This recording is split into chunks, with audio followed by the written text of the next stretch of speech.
हरिः ओं नमः सर्वेभ्यः। अद्य भाषाप्रवेशप्रथमभागस्य एकसप्ततितमी कक्षार्थं भवतां सर्वेषां स्वागतम्. And before we get started, if you are watching this from YouTube or maybe the first time directly on this session, so this is just an assessment kind of session. So for this, the prerequisite is you should complete entire Bhasha Pravesha level 1 course along with the preparation or the equivalent levels you need to complete before you start watching this. Okay, with that note, we'll get started. Yeah. Okay, the next one is similarly I have taken another one, but here it's all wherever it is Tavatu forms, we need to use the corresponding Lakara form. Okay, so hope you got it. So it's already Tavatu form is used in the highlighted words. You need to use the corresponding Lakara ones. Okay, Yatri Bharatam Agatavan. यात्री भारतम आगच्छत्. Agachat is the right one. Okay, it's not the, it's Agachat. Okay, next Saha Bharate Anekeshu Sthaleshu Atitavan.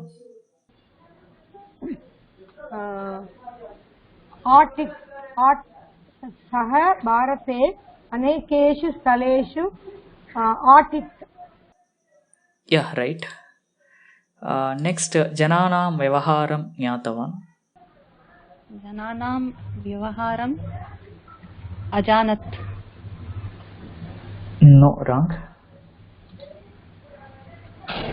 जनानां व्यवहारम् अजानात्.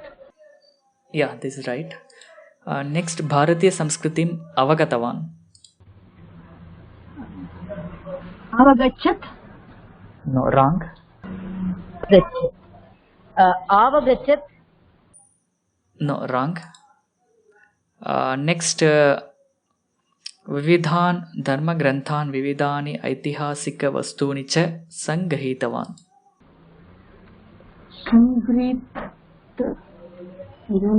Sorry. Okay. Which one? Acharya, which one? Sangrahitavan.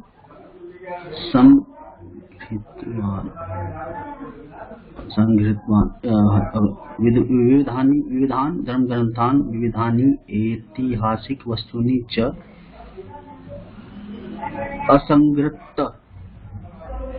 No, wrong. Okay. And next, one more attempt. Sangrahit. No, wrong. Okay, next, let's move to the next one. Saha Swadesha Gamanataha Purvam Harsha Chakravartinam Drishtavan. अपश्यत्. Yeah, right. Next, Tam Swanubhavam Niveditavan.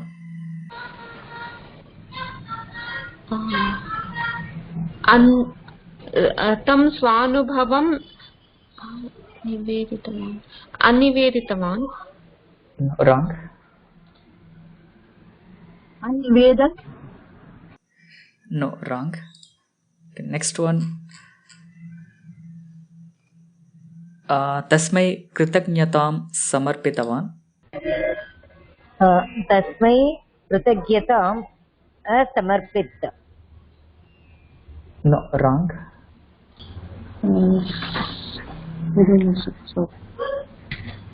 Okay, fine. Next one. Arshaha Api Tam Sammanitavan. हर्ष अपि तं सम्मानित अकरोत्. No, wrong. Next. समानित.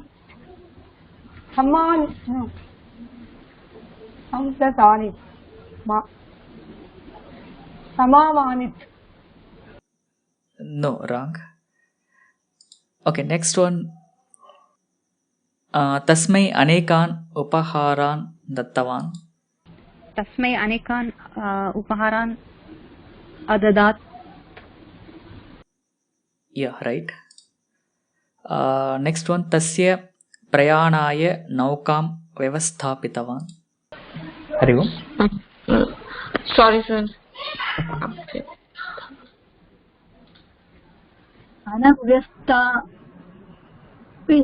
अनव्यस्तात् No, wrong. Okay, next रक्षणार्थं विंशति योधान् अपि प्रेषितवान्. Okay, विंशति योधान् अपि प्रेषितवान्. प्रेषितवान् रक्षणार्थं 20 योधान् अपि प्रेषितं कृतवान्. No, wrong. प्रेषित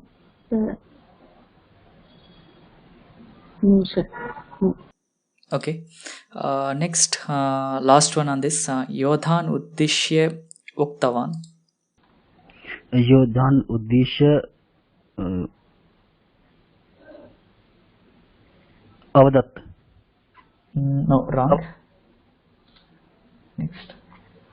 Last attempt. योधान् उद्दिश्य आवदत्. No, wrong. Okay, I'll go for one more.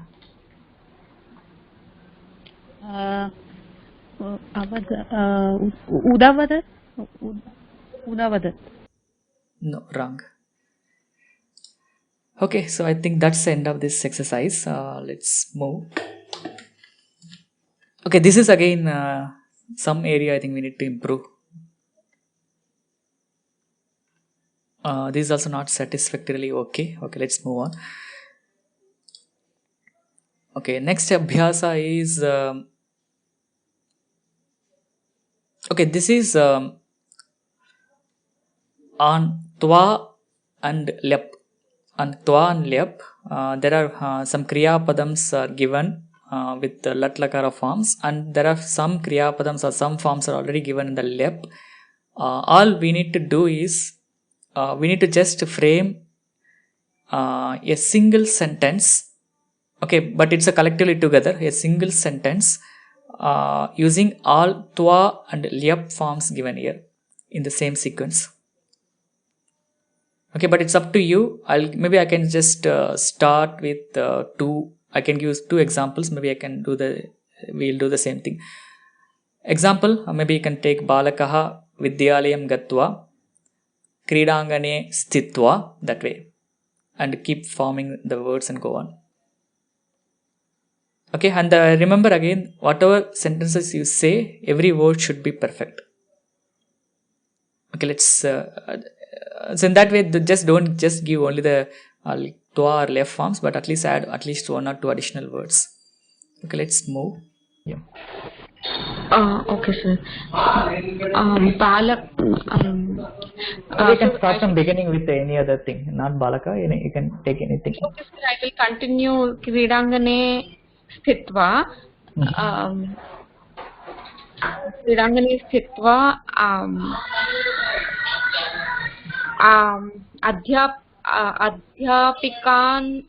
अध्यापकान् दृष्ट्वा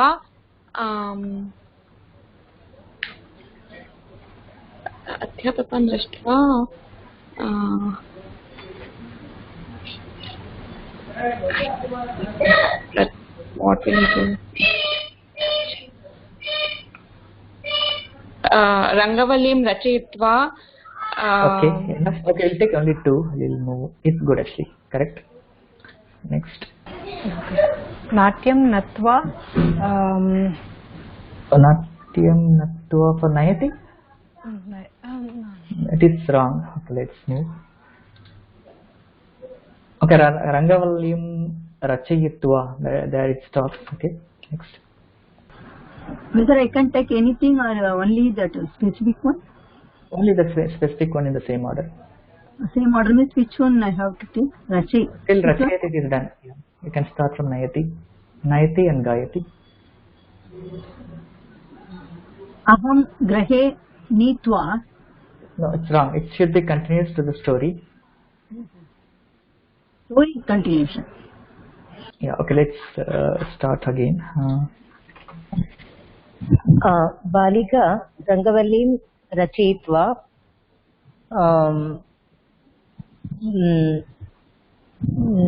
जलं नीत्वा आगच्छति. No, wrong. It's jalam nitva or more gayati is also there. Don't complete the sentence. Let it be open. Acha, let it be open. Okay. Shall I take then gayati? Yeah. Take two. Yeah.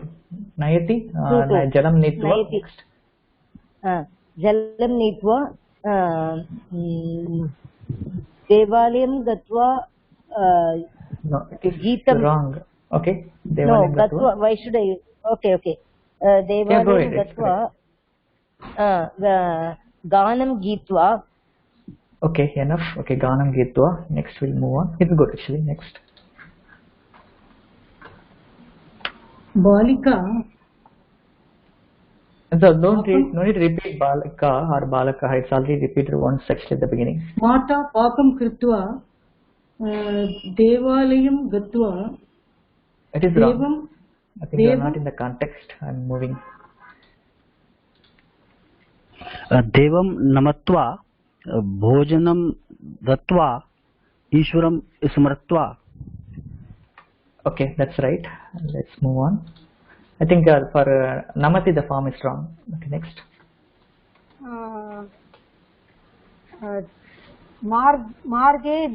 मार्गं धावित्वा वस्त्रं कर्तयित्वा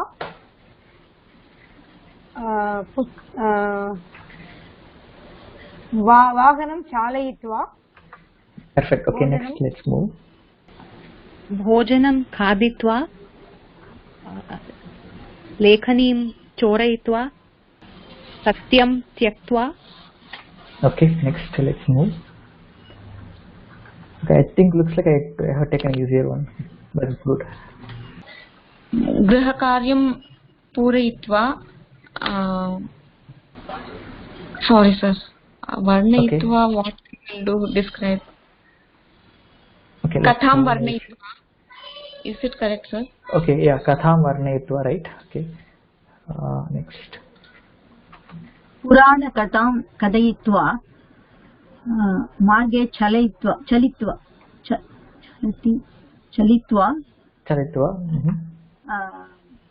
bhojanam bhakshayitva. Yeah, right. Okay, let's move. आसन्दे उपविश्य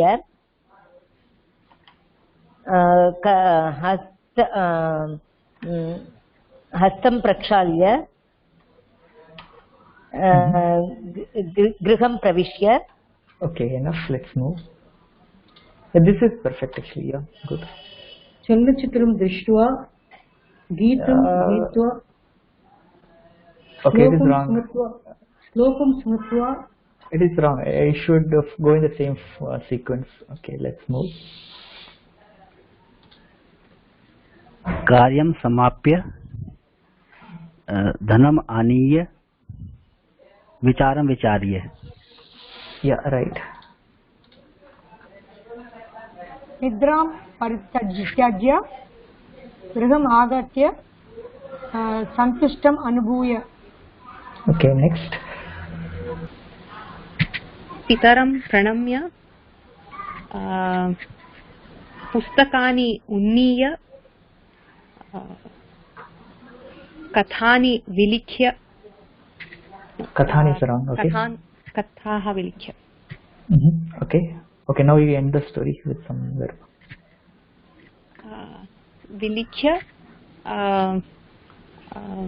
सः मित्रेण सह क्रीडितुं गतवान्. Samyak. Okay, enough. Okay, this exercise. Okay, this just to recap on the forms. Okay, next. Okay, next exercise is you need to frame. It's the same thing as yesterday. We need to frame few sentences, 1 or 2 sentences on any of these topics. Okay, I'll just go on the same sequence. Just pick any one of them, tell the topic, and read out 2 sentences on them.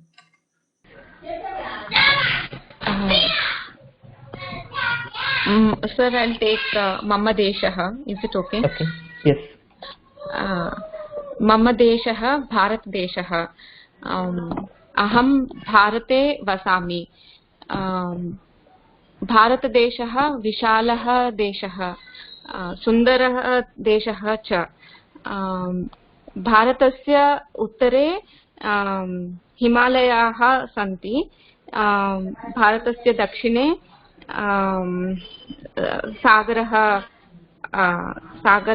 सागरः अस्ति। Okay. Shall we move? भारते विविधानि। Good. अस्तु आचार्य। Yeah, I think all the sentences are correct actually. Good attempt here.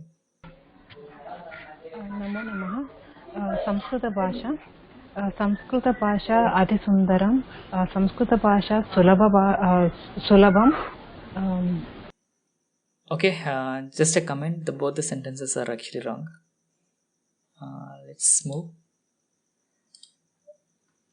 Say, don't mistake me if I say right or wrong, but it just you can take it as a feedback.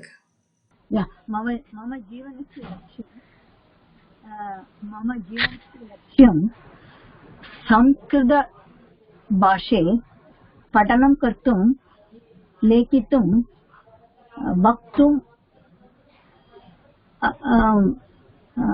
आसम्। अद्य भाषाप्रवेश कक्षाये अनेक संस्कृतभाषां पठनं कर्तुं, लेखितुं, वक्तुं शक्नोमि। Okay, but okay, let's end. But the sentences are actually wrong, actually grammatically wrong. Okay, next, let's move.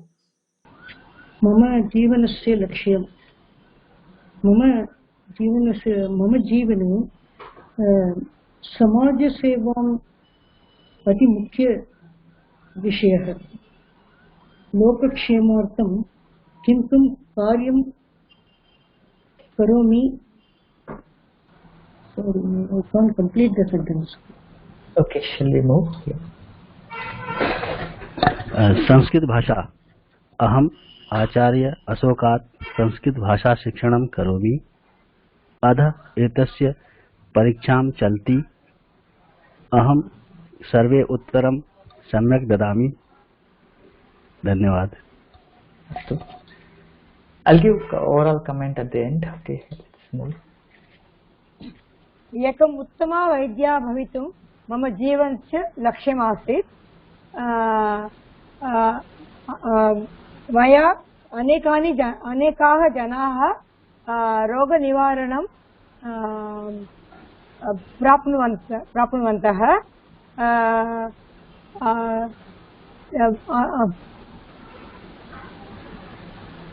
That's all, Mahodaya. I am not able to think constantly. अस्तु। समाजसेवाम् अहम् एवं करोमि। प्रथमं तु अहं किं करोमि इत्युक्ते अहं संस्कृतं सम्यक् पठित्वा अन्यान् अपि भविष्यत्काले पाठयितुं प्रयत्नं करोमि। ये मम गृहे वसन्ति तान् पाठयामि। मम गृहे या कर्मकारी आगच्छति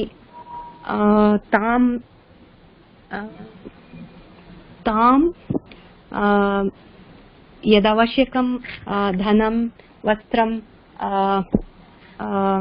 अथवा आहारार्थं पदार्थानि अपि ददामि। Okay, तां ददाति. Okay, fine. Sir? No, go ahead. Yes.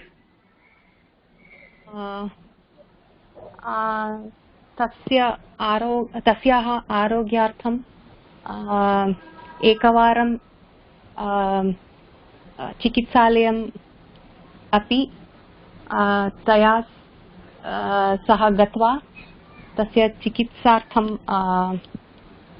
साहाय्यं करोमि। अस्तु, yeah, fine.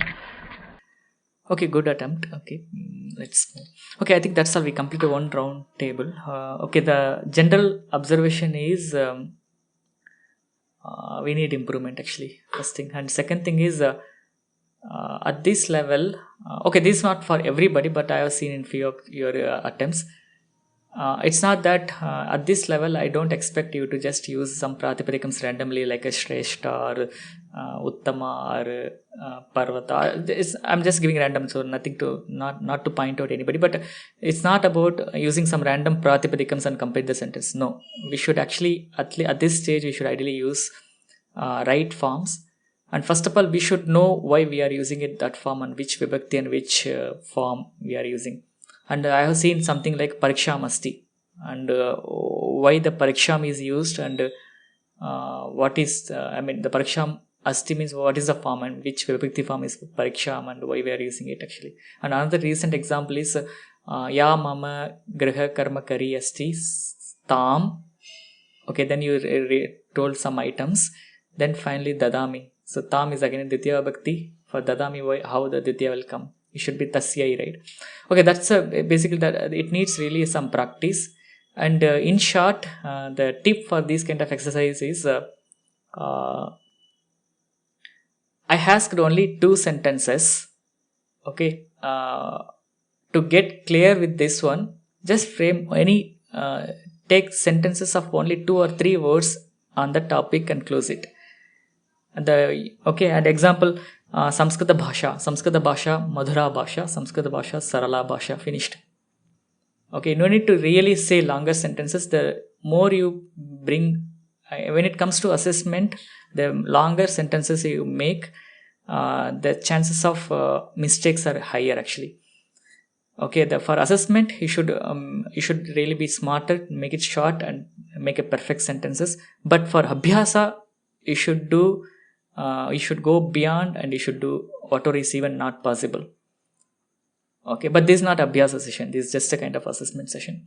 Okay, so with that, I think I'm done with all my questions, and it was all good attempts, and hope you understood or got to know where we need to improve.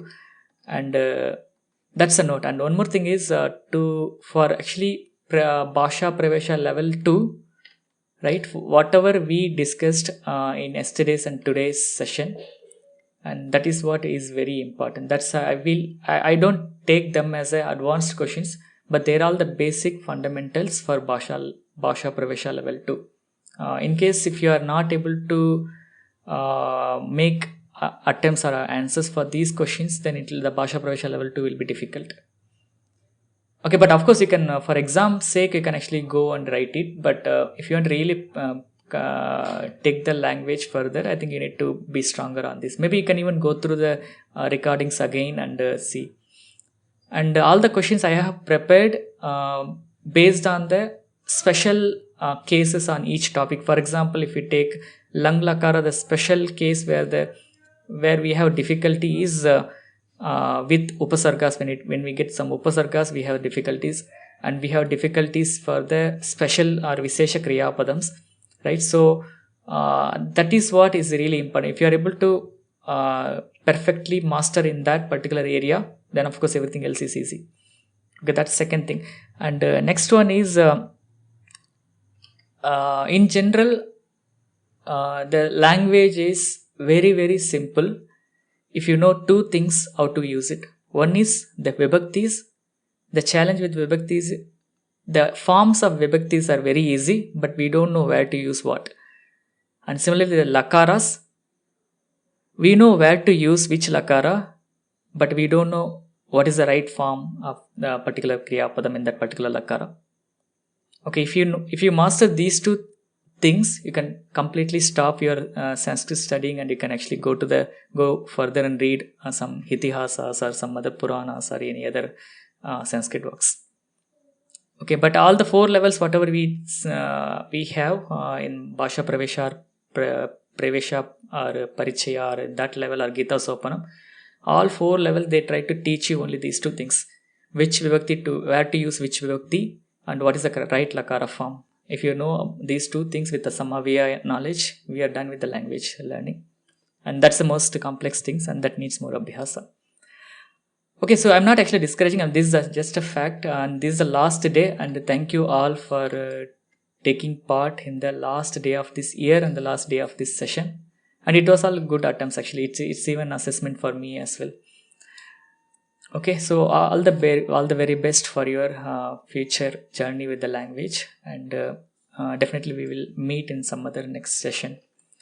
Yeah, that's all for today. Thank you all for watching this long series, and hope you have enjoyed and gained some knowledge through this series. Let us meet with some other exciting series again. So if you have any queries, or if you want to interact with me or any other course students, please log into forum.sanskrit.today, or you can even join our Telegram group for any conversations. And subscribe to this channel Sanskrit.today to watch more videos like this, and share this video with your friends and interested people or group, and make use of the comment section below the video. If you have any suggestions or feedback, or if you want to share anything, you can please make use of the comment section below the video. And finally, click on the like button of this video if you like this. Thank you for watching this video on the series. Let us meet in the next session and next series.